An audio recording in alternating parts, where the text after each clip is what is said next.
تو اللہ تعالیٰ جل شانہ کے اور بھی اس کے علاوہ بہت سارے حقوق ہیں، لیکن آج کی میری گفتگو کا عنوان حقوق العباد ہے۔ صوم و صلاۃ، نیک اعمال، حقوق اللہ کی ادائیگی، سحری کا اٹھنا اور باقی زندگی کے اچھے معمولات، اس کی بہت زیادہ اہمیت ہے۔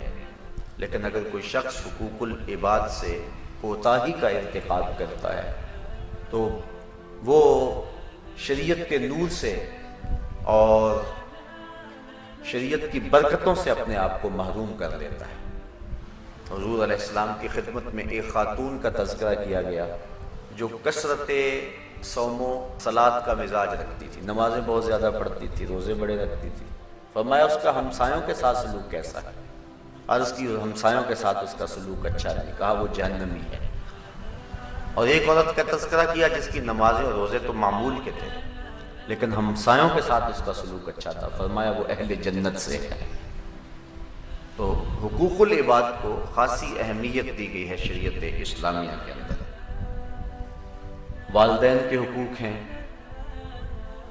اولاد کے حقوق ہیں، عامت المسلمین کے حقوق ہیں، عورتوں کے حقوق ہیں، بچوں کے حقوق ہیں، ہمسایوں کے حقوق ہیں، رشتہ داروں، اعزاء و اقارب کے حقوق ہیں، حتیٰ کہ غیر مسلموں اور ذمیوں کے حقوق ہیں اور جانوروں کے حقوق ہیں۔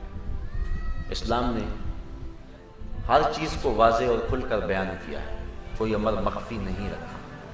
والدین کے حقوق کے حوالے سے شریعت میں ترغیب دی گئی اور یہاں تک فرمایا گیا کہ ان کے سامنے اف تک بھی نہ کرو، ان کی قلبی نزاکت کا بھی تم خیال رکھو کہ کہیں ان کے دل میں تمہارے بارے میں کوئی اتنا میل بھی نہ آنے پائے اور تمہاری طرف سے اتنا بوجھ بھی اور اتنی تکلیف نہ پہنچے۔ علماء نے اس کی تشریح میں لکھا ہے کہ جب والدین بوڑھے ہو جائیں اور بندہ ان کو اٹھا کر کے لے جاتا ہے بول و براز کے لیے تو بعض کا چارپائی پر ہی بول و براز نکل جاتا ہے، تو انسان اس بدبو اور تعفن سے بچنے کے لیے اپنی ناک پہ کپڑا رکھ لیتا ہے۔ یہ نفرت والدین سے نہیں ہے، یہ نفرت اس غلاظت سے۔ تو والدین چونکہ بوڑھے ہیں تو اولاد کے اس رویے سے ان کے دل کو تکلیف کا امکان ہے کہ شاید میری اولاد میرے سے نفرت کر رہی اور اب اپنی ناک پہ کپڑا رکھ رہی ہے۔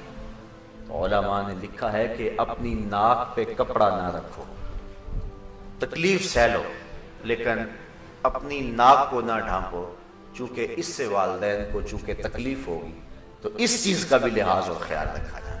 حضرت امام حسن نے ساری زندگی حضرت فاطمہ زہرا رضی اللہ تعالیٰ عنہ کے ساتھ کھانا نہیں کھایا۔ ایک دن انہوں نے کہا بیٹا میرا جی چاہتا ہے کہ تم میرے ساتھ بیٹھ کے کھاؤ اور تم نے آج تک کھایا نہیں۔ تو عرض کی کہ اماں جی اس ڈر سے کہ کسی لقمے کی طرف آپ کی نظر سبقت لے جائے لیکن آپ کا ہاتھ نہ بڑھے اور میں آپ کے ارادے سے عدم آگہی کی وجہ سے اس لقمے کو آپ سے پہلے اٹھا لوں اور آپ ماں ہونے کے ناطے سے مجھے روکیں بھی نہ، تو یہ میرے لیے بے ادبی ہے کہ جس لقمے کو اٹھانے کا عزم آپ کر چکی ہیں میں آپ سے پہلے اس کو اٹھا کے اپنے منہ میں ڈالوں۔ یہاں تک خیال اور لحاظ رکھا گیا ہے اور والدین کی تعظیم کا حکم دیا گیا ہے۔ اور سچی بات ہے جو حضور نے فرمایا کہ والدین کے حقوق ادا ہی نہیں ہو سکتے الا یہ کہ ان کو غلام پائے اور خرید کے آزاد کرتا ہے۔ اس طرح ماں کے حقوق الگ سے بیان فرمایا۔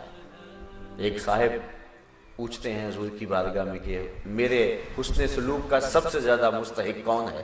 تو فرمایا تیری ماں۔ عرض کی ثم من، پھر کون؟ فرمایا تیری ماں۔ پھر کہا ثم من حضور پھر کون؟ پھر فرمایا تیری ماں۔ تو پھر اس نے چوتھی مرتبہ پوچھا تو فرمایا تیرا باپ۔ علماء نے اس کی تشریح میں لکھا ہے کہ چونکہ ماں پہلے ایام حمل کی تکلیف، پھر وضع حمل کی تکلیف اور پھر پرورش کی، دودھ پلانے چھڑانے اور اس کی تربیت کی تکلیف، 3 مراحل سے گزرتی ہے اور باپ صرف تیسرے مرحلے میں شامل ہوتا ہے۔ اس لیے ماں کا تذکرہ 3 مرتبہ فرمایا اور باپ کا تذکرہ 1 مرتبہ فرمایا۔ تو والدین کے حقوق ہیں ہمارے ذمہ، ان کو آسودگی دیں، انہیں خوش رکھیں، ان کی ناراضگی سے بچیں۔ اللہ کی رضا والدین کی رضا میں ہے، اور اللہ کی ناراضگی والدین کی ناراضگی میں۔ رضا اللہ فی رضا الوالد وسخط اللہ فی سخط الوالد۔ اسی طرح والدین کے حقوق جس طرح اولاد کے ذمے ہیں، اس طرح والدین کے ذمے اولاد کے حقوق بھی ہیں کہ ان کی اچھی تربیت کریں، ان کا اچھا نام رکھیں، ان سے پیار کریں۔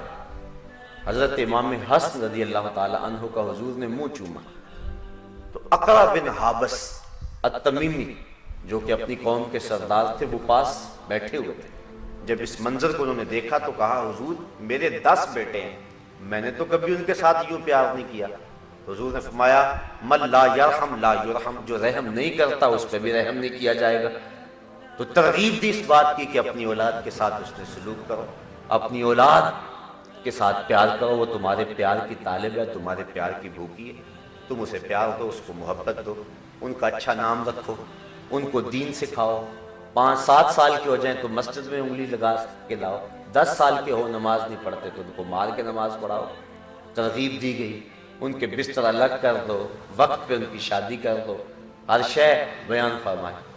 حضرت سعد بن ابی وقاص رضی اللہ تعالی عنہ نے حضور سے عرض کی کہ میں اپنے مال کے بارے میں وصیت کرنا چاہتا ہوں، یعنی بہت سارا مال ہے، تو اب میرا وقت آخر آ گیا۔ مکے میں آپ کا وصال ہونے لگا تھا، حضور اس بات کو پسند نہیں کرتے تھے کہ جہاں سے کسی کی ہجرت ہو وہاں ہی اس کا وصال ہو، اس لیے فرمایا اللہ خیر کرے۔ انہوں نے کہا حضور میں وصیت کرنا چاہتا ہوں، سارے مال کی کر دوں؟ فرمایا نہیں۔ آدھے کی کر دوں؟ فرمایا نہیں۔ تو کہا تیسرے حصے کی کر دوں؟ فرمایا ہاں تیسرے حصے کی کر دوں۔ اور ساتھ فرمایا کہ اپنی اولاد کو کنگال چھوڑ کے جائے اور بے آسرا چھوڑ کے جائے، یہ بہتر نہیں ہے، یہ بہتر ہے کہ تو ان کے لیے کچھ چھوڑ کے جائے۔ اس لیے سارے مال کو راہ خدا میں خیرات کرنے سے اور سارے مال پر وصیت کرنے سے انہیں روک دیا، چونکہ آخری وقت تھا ان کا۔ اس لیے فرمایا کہ نہیں، حالانکہ ان کی ایک ہی بیٹی تھی، کہا کہ نہیں تو ان کو کنگال چھوڑ کے جائے تو یہ بہتر نہیں ہے کہ وہ لوگوں سے مانگتے پھریں اور لوگوں کے سامنے جھولی پھیلاتے پھریں۔ جس نے آسودگی دیکھی ہو پھر اس کے لیے یہ مسئلہ اور زیادہ مشکل ہوتا ہے۔ اس لیے فرمایا کہ نہیں ایسا نہیں ہے، تو تہائی حصے کے اندر فرمایا کہ تم وصیت کر سکتے ہو۔ اللہ اکبر۔ تو اس طرح اولاد کے حقوق ہیں، میاں بیوی کے آپس کے حقوق ہیں، یہ بھی حقوق کی جو ہے وہ فہرست میں ایک اہم شے ہے۔ اور ہماری آئلی زندگی کا قیام میاں بیوی کے خوشگوار تعلقات میں ہے۔ جب میاں بیوی کے تعلقات اچھے نہیں ہوں گے تو اولاد پر برا اثر پڑے گا، گھر جہنم بن جائے گا۔ سارے دن کا تھکا ہوا شخص جب شام کو پہنچے گا تو اس کو سکون ملنے کی بجائے الٹی تکلیف ہوگی، پھر گھر سے گریز اختیار کرنے لگ جائے گا اور دوریاں بڑھے گی اور گھر ٹوٹ جائیں گے۔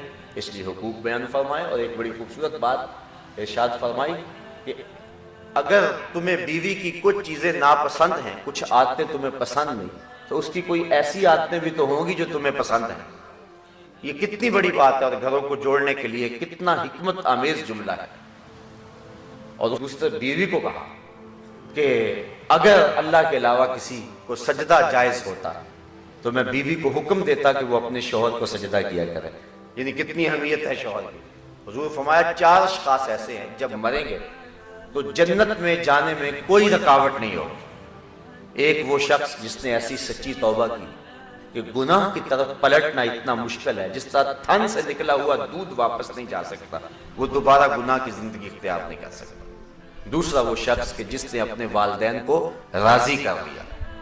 تیسرا وہ شخص کہ جس کی اولاد زیادہ تھی، ذرائع آمدنی تھوڑے تھے، لیکن اس نے اپنی اولاد کے پیٹ میں